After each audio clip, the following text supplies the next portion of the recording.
So average sales is a very important thing to know because otherwise you're just kind of going on feeling, you're kind of shooting in the dark. So if you look at your bistro, your average by the glass sale is $11.54, right? $11.50. So you're in the restaurant, it's 14, in fine dining, it's nearly 17, right? So that makes sense, right? In a fine dining restaurant, $17 glass of wine being your average, right? In the more casual restaurant, $14, and in the bistro, 11.5. So if you have a bistro and all your by the glass wines are $18, but yet your average is 11.5, what's that telling us? Too expensive. Somewhere someone's finding that $9 glass of wine and they're just buying it all day long, and nobody's buying the average if the average is 18, right? So you always want to make sure that you're aware of your average, and then you can play right around that. Sure, you always want an offering or two underneath your average, right?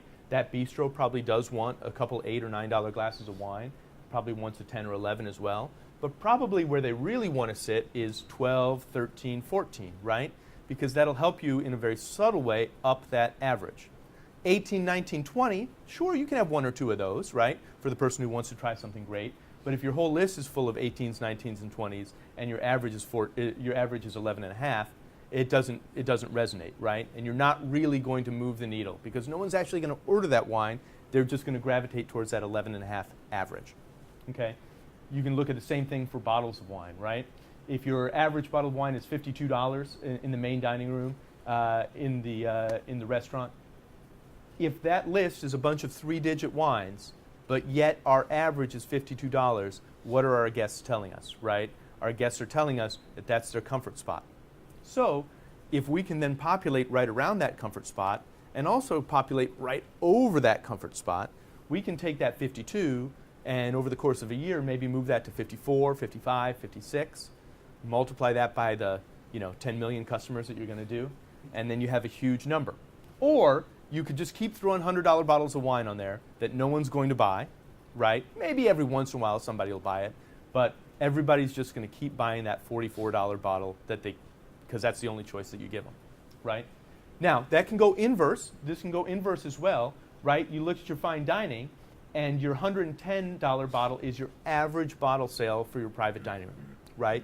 So if the person that books your private dining room talks to most of the parties, if you're the wine director and you don't necessarily talk to most of the parties, A, you might want to rethink that, but B, if maybe they're not so comfortable with selling expensive wine, maybe they know that $55 bottle of Pinot Noir is, everyone really likes it, everyone's really happy with it, get great feedback. So when someone says, can you make a recommendation, they recommend that $55 bottle right off the bat. When your average spend is $110, they're not necessarily helping you move that number, right? Well, they are helping you move it, but they're helping you move it in the wrong direction.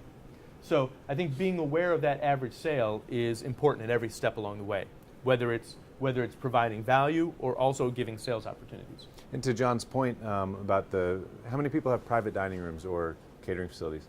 So that's an easy way. And the amount of time that it takes you to sell to a guest over the phone is probably 10 minutes in that investment. So you sell a bottle at a table, maybe that's a 5 minutes. So for twice the amount of time, and you're selling it to, could be 20 people at once or 100 people at once, the ROI for you on that is huge. So, and what that says to the guest on the other end when they're like, wow, the SOM or the wine director called me, we came up with this suggestion, you're so much more knowledgeable than the catering manager, but that feels so good. So they're feeling very confident about their decision, and you built that rapport and their expectation before they've even come in, and you've just sold wine probably $2 more to a 20 top. Well, you've just really pushed your numbers up tremendously. So I think that's huge. And just as we're looking at this, I know a lot of these might be new ways that you might be looking at your program, and you're like, oh, where am I going to get these analytics?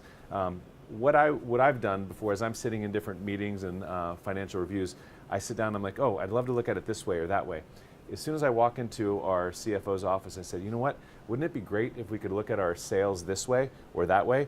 That's music to their ears. They're like, wow, I'd love to, they just want to give you information that'll help you do your job better, ultimately bringing more revenue to the bottom line. So figure out how you'd like to look at it, and then make your list and say, hey, can I get a half hour? Wouldn't it be great if we could look at this or that? And then a lot of times after maybe a month or two, they know how to automate this, and so it can be coming into your inbox, whether it's on a weekly basis, on a monthly basis, however that is. But use them as resources. Don't be afraid to ask questions, and sit down and say, hey, here's what I'm thinking. You're in this together. It's not just you fighting the fight, them fighting the fight, and going head to head on it. So, engage them.